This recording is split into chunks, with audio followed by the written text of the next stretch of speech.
Voilà, les piles sont changées. Mais entre-temps, il s'est passé 2 jours. Peut-être plus. Mais que font-ils donc là-bas ? Dans ce matin joyeux, plein de soleil et de ciel bleu, devinez quoi ? Des rayures dans tous les sens. Dans tous les sens. Et même dans d'autres encore. Alors, quel jour sommes-nous pour finir ? Mercredi, c'est sûr. Donc vous ferez le calcul. N'importe, nous sommes aujourd'hui. Et de derrière le carreau, les petites pensées me regardent. Car hier, à la jardinerie, il y avait des pensées, des petites. Celles qui ressemblent aux fleurs sauvages, vous savez. Ah, mais rien que d'en parler me met le sourire à la bouche. Cependant que derrière le carreau, là-bas, l'un des avions est en train de retrouver la traînée précédente. Celui qui avait tourné. Ouais, ils ont des trajectoires rectilignes et de temps en temps, ils tournent. Est-ce une ligne aérienne qui change ? Je ne sais pas. Les questions sont toujours les mêmes par rapport à ces choses. Qui les fait ? Certains d'entre eux sont des avions de ligne, alors comment ça se passe ? Qu'est-ce que c'est ? Le mystère reste entier. Le vrai mystère, parce que les explications, en général, ne me satisfont pas. Non mais redescendons d'un carreau et regardons plutôt les pensées. Il y en a des violettes, mauves. C'est pas vraiment mauve, c'est un violet dans lequel passe une ombre de jaune orangé. Vous voyez ce que ça donne ? Ça désature la couleur. Mais comme c'est une couleur du vivant, il y a de ces différentes couleurs contradictoires au sein même des cellules de la fleur. Ah, c'est magique. C'est pas ma couleur préférée, mais il y avait ça. Et il y en avait aussi une autre barquette, toujours une seule, de pensée plus classique, on va dire, un violet chaud, un violet un peu indéfinissable, et le pétale jaune, vous savez, violet avec son cœur jaune. Petite pensée classique. J'en ai réservé quelques-unes pour le pas de la fenêtre, l'appui de la fenêtre. Et puis je voulais en mettre au potager parce que c'est trop nu. Mais elles étaient si petites, ces petites violettes, que je les ai mises en bordure. Un peu les unes avec les autres, mais en leur laissant un peu de place parce que elles se plaisent ici. Elles se plaisent dans cette terre lourde et humide, bien travaillée par ces petits vers intestinaux de la terre que sont les lombrics. Et je sais qu'elles ne vont pas tarder à s'étendre. Alors je les ai mises au plus près afin que je les voie aisément.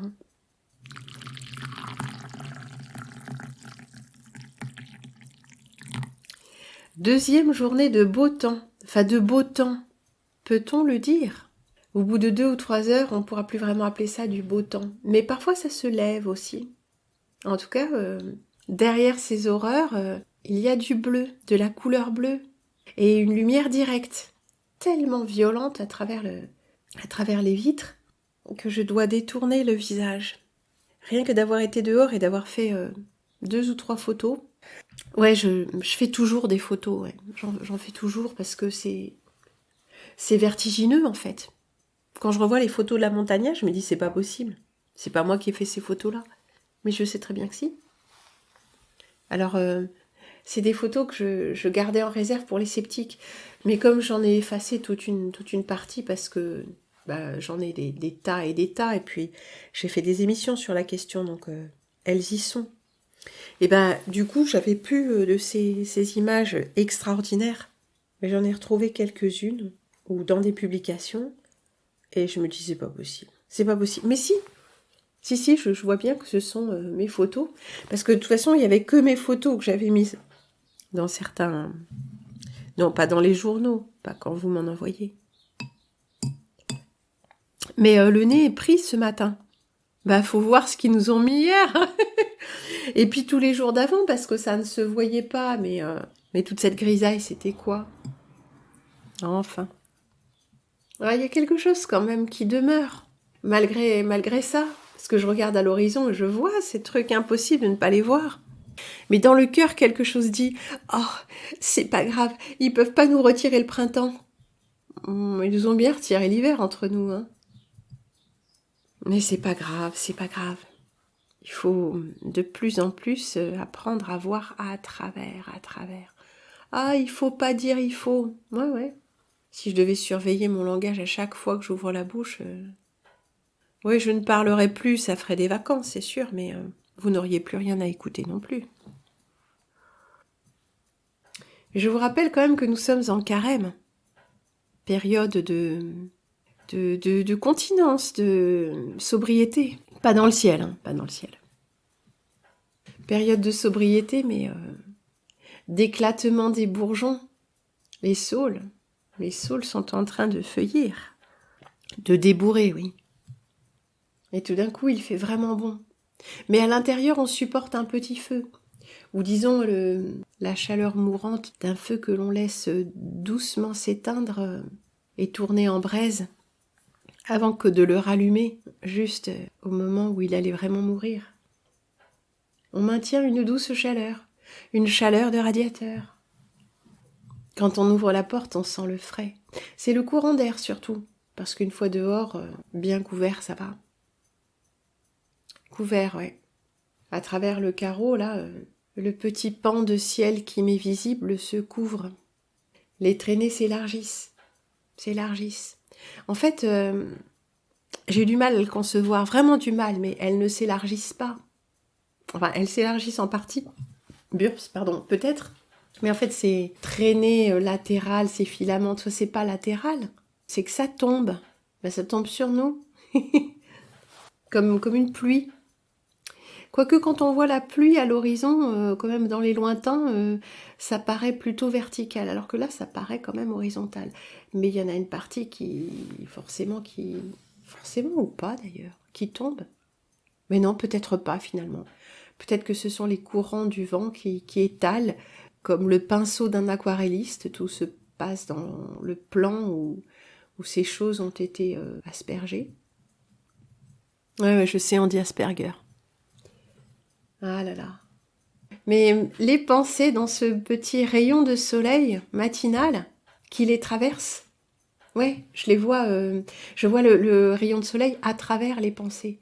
Ou peut-être est-il un peu latéral aussi. Hier, je les ai plantés en revenant de la jardinerie. Et dans le soleil couchant, assez dégueulasse, il faut bien dire, mais dans les rayons obliques du couchant, il y avait ce même effet. Ce même effet de rayon doré. Pourtant, à travers un des carreaux granités, je vois que la couleur de ce soleil n'a rien de doré. Le blanc est d'un éclat si violent que même en regardant dans le coin, il me brûle l'œil. C'est curieux, c'est à la fois bleuté et peut-être qu'il y a un petit effet de jaune malgré tout. On a l'impression d'une lumière, bien sûr on ne peut pas la regarder en face donc c'est un peu changeant, mais d'une lumière blanc, jaune, bleu, vert, ou vert fait de jaune et de bleu. Le soleil est bleu comme un flash, mais il y aurait quand même un petit effet doré. Vous voyez ce que je veux dire ? Comme si en fait, et c'est quand même assez probable finalement, la lumière du soleil elle-même est neutre, d'un blanc qui ne contient pas toutes les couleurs. Pas le blanc du spectre, non. Un blanc désaffecté, un blanc blanc, pas un blanc qu'on décompose en arc-en-ciel. Je ne sais pas comment vous dire. Enfin, c'est le cas ou c'est pas le cas, qu'importe. Mais et puis cette lumière passe à travers un plasma, quel que soit le plasma. Un plasma, c'est quelque chose qui a une cohésion, mais disons comme quand il y a des incendies, les fumées rendent l'air orange sale, orangé. Alors l'air n'est pas pur, mais c'est orangé comme un coucher de soleil, j'en étais surprise. Donc même de la fumée peut changer la couleur de la lumière. Et là j'ai l'impression que c'est le cas. Une lumière très blanche qui passe à travers ce truc qui rend la lumière jaune. Donc on voit le blanc, on voit un léger, très léger imperceptible ton chaud. Enfin on voit le blanc. On voit le blanc parce que c'est la lumière blanche, parce qu'elle est très intense. Mais on voit aussi sa nature froide, c'est-à-dire bleue. Donc on a les 3 impressions, c'est ça que j'essaie de vous communiquer. Je vois ça depuis un moment, mais bien sûr on ne peut pas regarder le soleil en face, donc c'est une impression fugace, mais qui est là, hein. Comme je regarde à travers un écran, là, ce soleil, je vois que c'est blanc, mais dans le coin de l'œil, on voit un ton vert qu'on arrive même à décomposer entre la nature froide du soleil, qu'on perçoit, bleu, et puis comme un effet jaune, on perçoit plusieurs natures de lumière en même temps. Et c'est pas vraiment une lumière verte, c'est la lumière jaune en même temps que la lumière bleue, et on l'aperçoit comme un vert léger, mais c'est presque pas jaune, et c'est presque pas bleu, et c'est presque pas vert. Ce qu'on voit, c'est que c'est blanc, que la lumière est tellement agressive. Mais tout à l'heure, dans ce même lumière, mais qui arrivait à l'oblique, en ranimant le feu de la nuit, j'observais un fil d'araignée, un seul, tendu sur l'arcade de la porte du poêle. Il brillait dans la lumière. Et j'y voyais très très nettement les 3 couleurs, rouge, vert et bleu. Les 3 couleurs des récepteurs de l'œil, paraît-il, les 3 couleurs qu'il y a sur les écrans, et grâce auxquels les écrans peuvent rendre des images en couleurs de toutes les nuances. Je voyais ce rouge, ce vert et ce bleu. Mais contrairement à ce qu'on voit quand on s'approche vraiment d'un écran ou d'un de ces anciens téléviseurs, c'est pas ce rouge moche, ce vert moyen affreux et ce bleu froid. Non, c'était minuscule. La bande qui apparaissait sur ce fil, d'ailleurs c'était pas une bande, c'est en centième de millimètre. Rouge, bleu, vert, je ne sais plus dans quel ordre. Et puis bien sûr, comme je bougeais, ça bougeait. Mais ce rouge était magnifique, vibrant. Pas juste lumineux, profond, joyeux. Le bleu, pareil, et le vert étaient magiques. C'était pas des couleurs qui étaient séparées les unes des autres. J'arrivais pas à voir là où elles se fondaient, mais elles se fondaient. J'arrivais pas à voir la couleur intermédiaire entre, mettons, le rouge et le bleu et le vert et le rouge. Mais c'était pas séparé comme ces 3 petites unités, ces 3 petits rectangles quand on s'approche d'un écran. C'était vivant. Enfin, vivant, bien sûr, maintenant je prends des pincettes avec ça, mais c'était de toute beauté. Pas du tout les couleurs qu'on aperçoit dans la rosée, ou même que j'avais coutume de voir dans les fils de toile d'araignée à la lumière du jour. Peut-être parce que c'était à l'intérieur, peut-être parce que le soleil a changé. Car les couleurs, ça fait longtemps que je vous montrais ça. J'ai réussi à plus ou moins à capturer quelques images de la chose, des gouttelettes qui brillaient dans le fusain, après, je sais pas, une petite pluie ou de la condensation. Non, une petite pluie. Mais ce sont des couleurs plus douces. C'est pas vraiment des rouges, ce sont des roses. C'est pas un rouge où il y a du blanc dedans, c'est un rouge où il y a tellement de lumière que c'est un rouge ou un rose. Enfin, je ne sais pas comment dire. C'est pas un bleu profond, c'est un bleu turquoise, léger. Comme une aigue marine, vous voyez ? Des roses, des verts, des bleus turquoise, c'est ça les couleurs qu'on voit dans les brins d'herbe. Mais là non, c'était très nettement le bleu, le rouge, le vert du code RVB. J'avais jamais vu ça. Mais surtout, c'était beau. Ces couleurs n'avaient rien des imitations technologiques. Vous savez, quand on regarde quelque chose de beau, je sais pas, par exemple, j'ai acheté une tapette à mouches. Ah bah dès la première utilisation, le plastique, qui est un plastique cassant, s'est fendu. J'ai utilisé 3 fois. Bon, peut-être 4 claques sur 4 mouches ou 5, et elle était détruite. Bon, le plastique est teinté dans la masse. C'est un vert moyen. Vert moyen, c'est, vous voyez, ça tire pas sur le jaune, ça tire pas sur le bleu. On appelle ça vert printemps aussi. Enfin, c'est un vert moyen clair, parce que le vrai vert moyen est un peu soutenu. Mais c'est moche. Bien sûr, quand je pose les yeux sur ce truc-là, c'est teinté dans la masse d'un plastique de merde. Tout est moche. Mais si à peu près la même nuance, je la vois dans les feuilles du rosier ou dans l'herbe. Vous ou dans le bourgeon de je ne sais quoi, ça va être magnifique. Tout simplement parce que la couleur que je percevrais comme étant la même nuance dans le vivant est constituée de tas de choses qui ont des nuances différentes. Peut-être même que la feuille du rosier, pas peut-être, dès qu'on s'en approche, on le voit bien, la feuille du rosier contient des cellules qui ne sont pas vertes du tout, qui sont rouge-brun.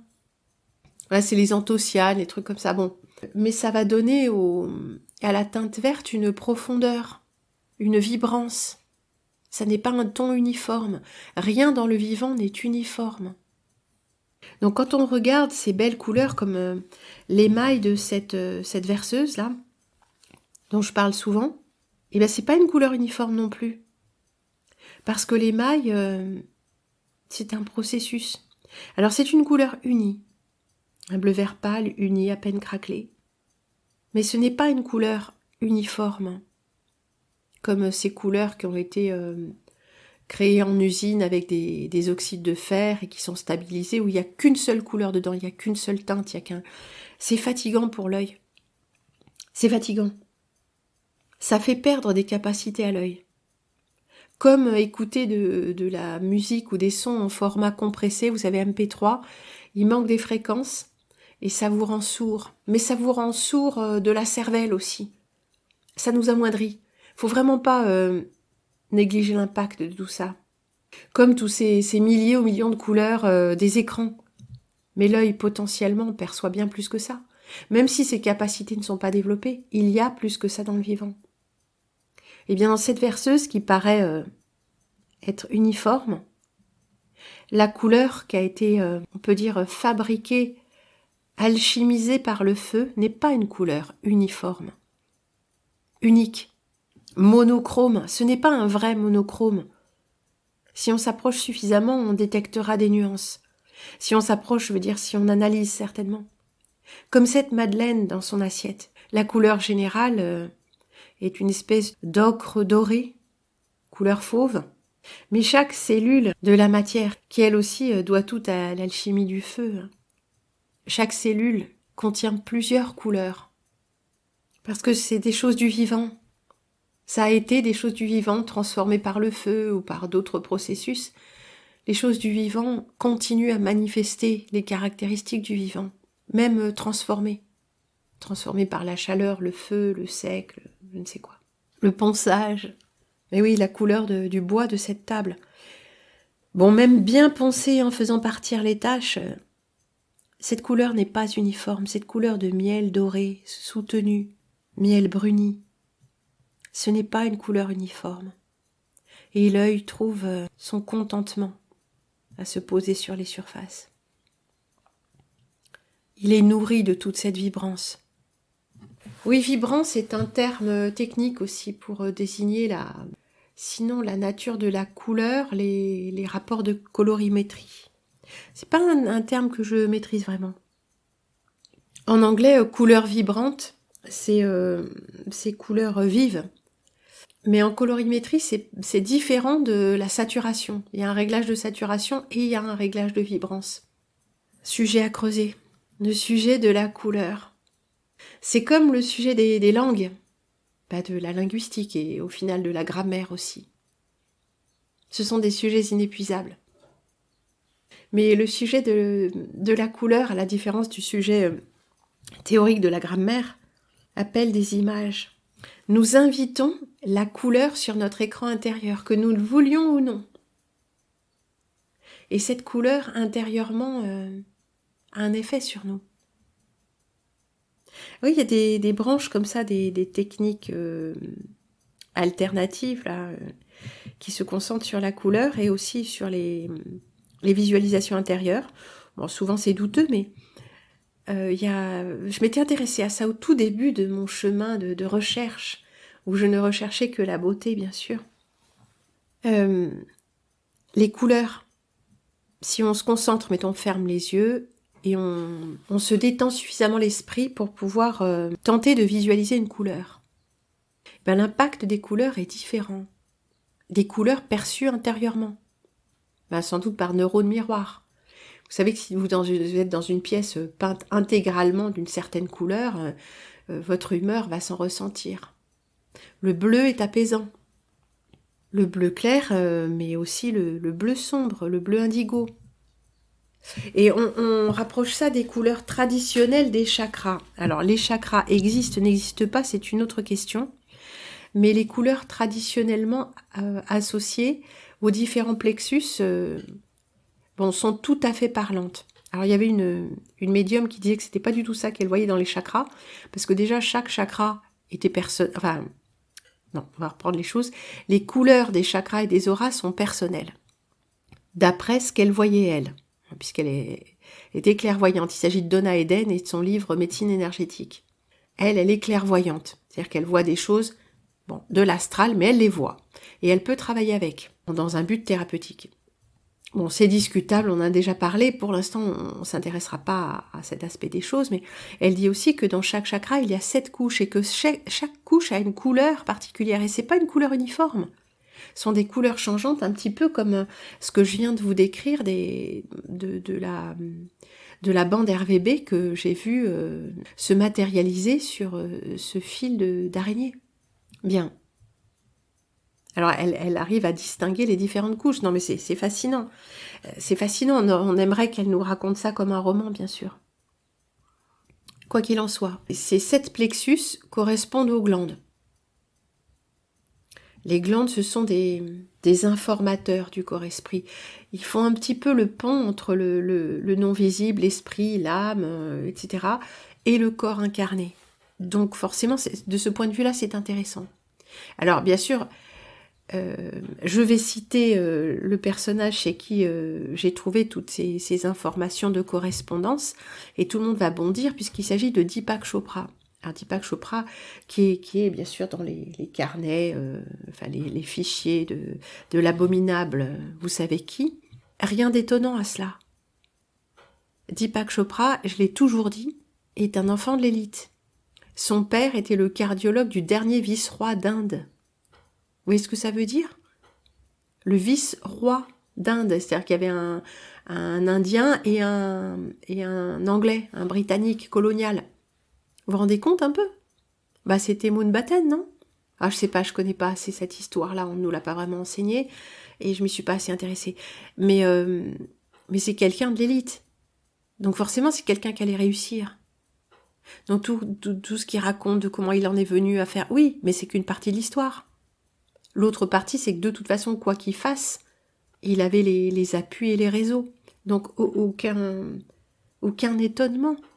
Ceci dit, comme c'est un auteur à succès, entre guillemets, ceux qui sont à succès, c'est ceux qui sont de l'élite.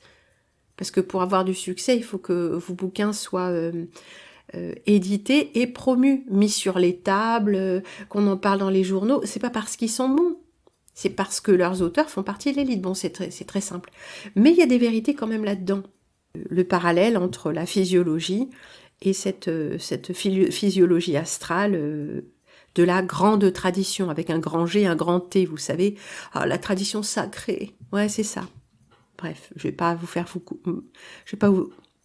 Tu marches sur ta langue, je ne vais pas vous refaire le couplet.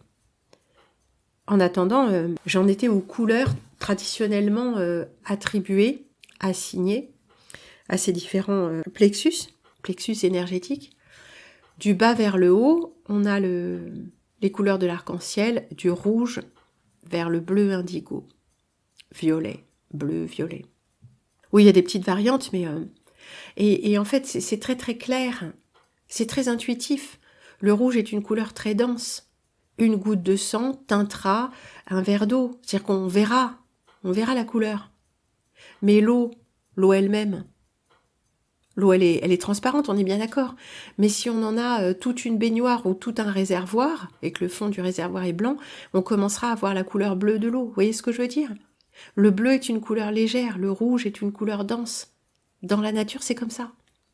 Une touche de rouge se remarque de très loin. Pas une touche de bleu. Le bleu, nous l'avons, quand le ciel est bleu, nous avons, quasiment tout notre champ visuel est rempli de bleu. Ça n'arrive jamais pour le rouge, vous voyez? Enfin, on pourrait développer toutes les façons possibles. Le vert est très présent aussi. Le jaune moins, Le rouge et l'orangé, très très peu. Ah oui, nous reparlerons de ça, de cette émission que je voulais vous traduire déjà depuis un moment, la géométrie de la couleur. Dans notre champ visuel, toutes les couleurs ne sont pas représentées de la même façon en quantité.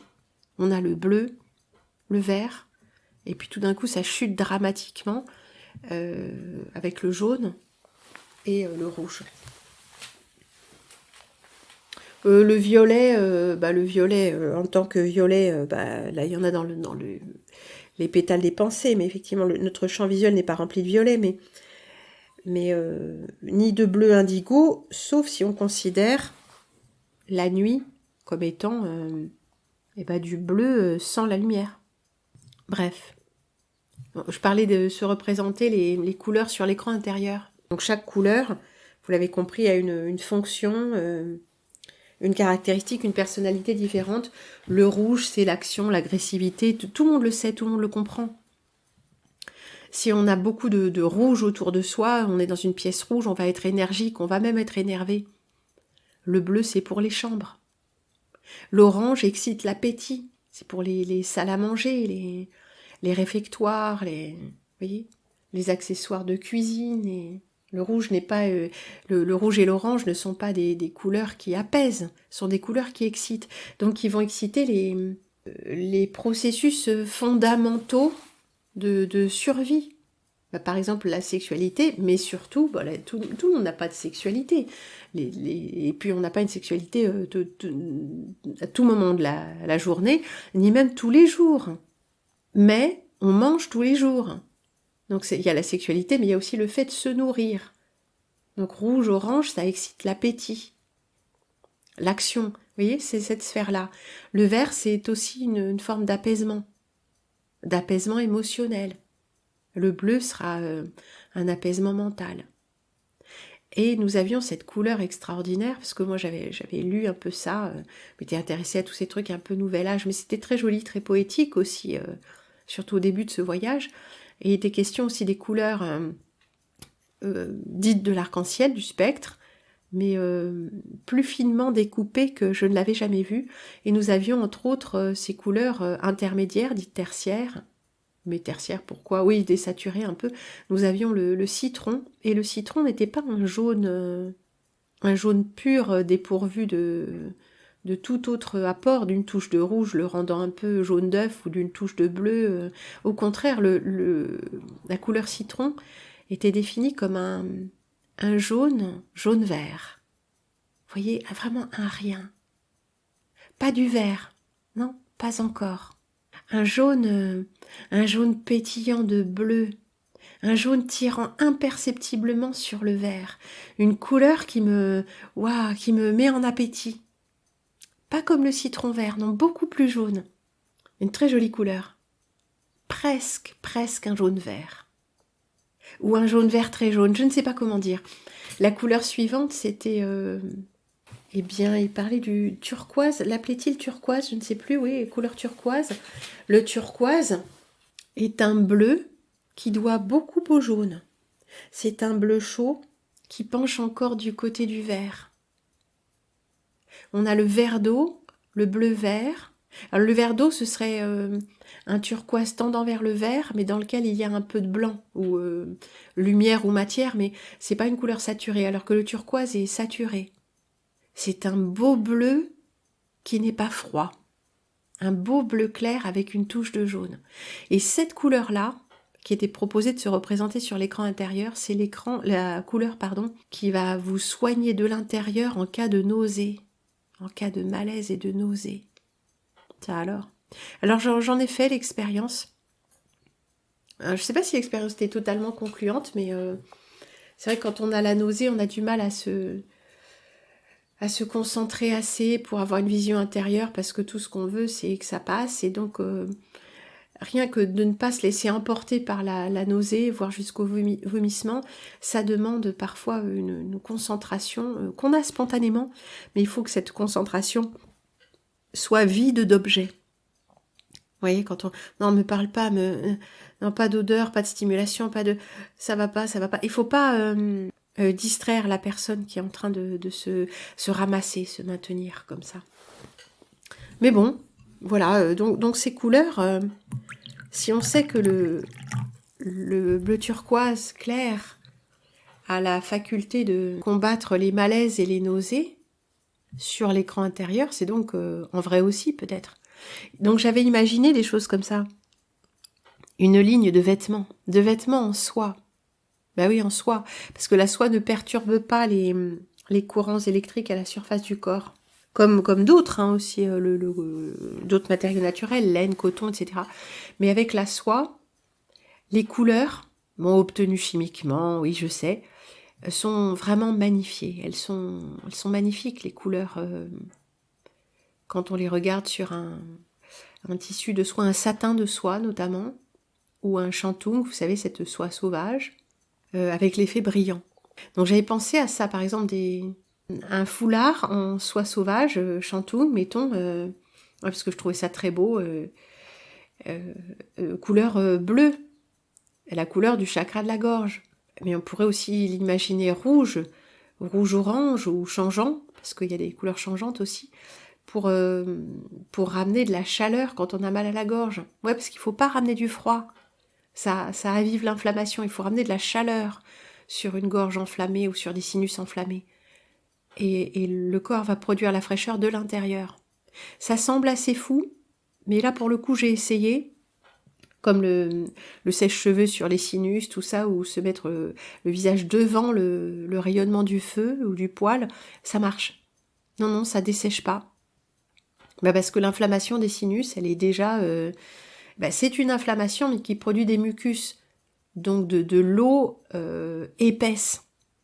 Ouais, souvent les choses sont le contraire de ce qu'on croit, alors qu'en fait, ça devrait être très intuitif de se mettre les sinus au chaud quand on a sinusite ou rhume, parce qu'en fait, on a des glaires froides, et que si on a un peu de subtilité, on sent que la nature énergétique de ces glaires, c'est froid, humide, c'est pas chaud. L'inflammation est une réponse. Ouais, si on rajoute du feu sur l'inflammation, le corps énergétique lui-même a suffisamment de chaleur de l'extérieur pour n'avoir plus besoin d'en produire de l'intérieur en réaction. C'est fou, hein? En tout cas, ça marche. Ça marche pour les coups de froid. L'exposition à l'énergie perverse, comme disent les taoïstes, froid ou vent. C'est souvent le vent qui crée le rhume. Vent, c'est-à-dire courant d'air, choses comme ça. Ça va créer un torticolis, un rhume, une sinusite, une attaque d'otite, tout ça. Et se remettre au chaud, vraiment, appliquer du chaud, si c'est fait rapidement, ça fait passer le truc. On peut aussi se frotter les sinus ou les oreilles, se frotter. Ça, vous frottez les oreilles, vous voyez bien, ça vous les réchauffe. Vous frottez le front. Un certain temps. Faut frotter 100 fois comme ça, frotte, ou les sinus autour des ailes du nez et sous le nez. Voilà. Enfin, il y a 2 endroits autour des ailes du nez, le long de l'arête, et autour des ailes du nez, sur la lèvre supérieure. Et si vous faites ça plusieurs frottements, enfin une cinquantaine, une centaine, quand vous arrêtez, vous sentez la vibration. Vous continuez à sentir, comme quand on s'est frotté les mains, on sent la vibration dans les mains après avoir arrêté. Et là, c'est ça qu'on sent. Il faut le faire plusieurs fois par jour et ça apporte de la chaleur. De frotter la peau. Pas se la déchirer, bien sûr. Il s'agit de créer l'afflux d'énergie. Parce que énergie et chaleur, au niveau de la matière, c'est la même chose. Si. Il est passé quelques voitures et maintenant c'est calme. Sur la route un peu plus loin, on entend un vrombissement constant. Pourtant, c'est une petite route. Enfin, avec ce manque d'arbres et ce manque de grandes haies, le bruit de la circulation vient de très loin, même ici en campagne. Ah, c'est pas un fort bruit. C'est juste que la respiration des arbres, le frémissement des brins d'herbe n'est jamais perceptible. Il y a toujours quelque chose entre les avions et ce vrombissement qui vient d'au-delà des bois là-bas, d'au-delà du plateau, d'au-delà des collines, et qui voyage. Ce vrombissement emplit l'air. Non pas d'une façon constante, mais par vagues. Non, il ne couvre pas le bourdonnement des mouches, le pépiement des oiseaux, mais il couvre la respiration de l'herbe, le soupir exhalé par les fleurs, le défroissement des bourgeons, le déchirement de la terre quand les semences percent, le frissonnement de l'écorce de l'arbre. Oui, oui, elle aussi est vivante. L'inspiration du fruit qui grossit et enfle. Oh, bien sûr, il prend son temps. Il inspire sur plusieurs semaines, plusieurs mois, se gonfle d'air, d'eau et de soleil. Croyez-vous que tout cela se fasse sans aucun bruit, sans aucun son plutôt, sans aucun cri? J'entends d'ici le bouton de rose s'ouvrir dans un gémissement d'extase. J'entends même la graminée accoucher de ses graines tintinabulantes, emportées par le vent. Mais nous avons perdu notre aptitude à écouter tous ces bruits. Pire, nous avons perdu notre envie de les écouter. Nous ne savons même pas qu'ils existent. Et puis tout dans l'histoire humaine, celle qu'on nous enseigne, a été dans le sens d'effacer ces bruits, de les masquer. Tout dans l'histoire humaine n'est que construction et conquête. Ce sont des processus bruyants. Moteur, martelage, mécanisation, tracteur, pelleteuse. N'en jetez plus, les amis.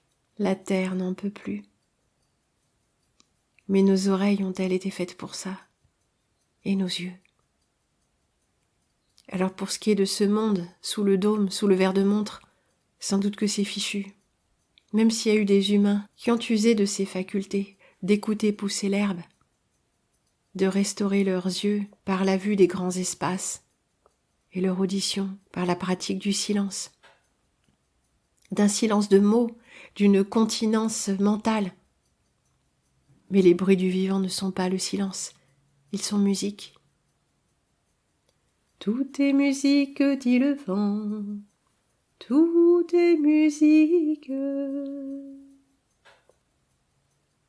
Alors derrière ces bruits de moteurs incessants, de voitures qui passent et repassent, derrière ces vrombissements d'avions, derrière le tintement de nos oreilles, acouphènes ou bourdonnements, derrière ce bruit constant du discours mental, il reste quelque chose.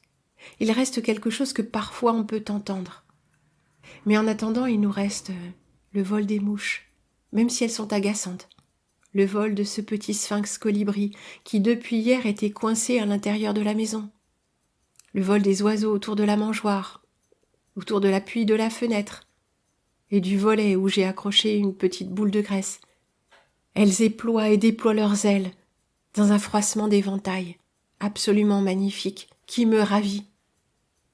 Il nous reste le vol des grues et le vol des oies, loin à l'horizon de nos pensées, à l'horizon de notre audition. Il nous reste de tout petits bruits, des bruits d'étoffe, des bruits de verre qui teintent, des bruits de choses réelles, de matières qui furent vivantes, froissement de papier, tintement de casserole. Et ta voix, cher ami, ta voix, peut-être enrouée comme la mienne, ta voix, c'est ton instrument. Ne t'en sers-tu que pour parler? Ou t'en sers-tu aussi pour prier? Car chanter, c'est prier 2 fois. Donc prier, c'est prier, et chanter, c'est prier, n'est-ce pas? Cette voix qui met ton corps physique en vibration, cette voix parlée, qui n'attend plus que d'être une voix chantée. En as-tu exploré toute la richesse? Eh bien sinon il n'est pas trop tard. C'est triste de voir que tout ce qui était vraiment à nous, notre corps avec des pieds pour marcher, avec des mains pour ouvrir, donner, caresser, fabriquer des choses intelligentes et sensibles qui nous ressemblent, cette voix qui sait apprécier au moins autant le silence que sa propre vibration, et ses oreilles pour entendre. Qu'en avons-nous fait? Qu'en avons-nous fait? Finalement, qu'avons-nous fait de nous-mêmes?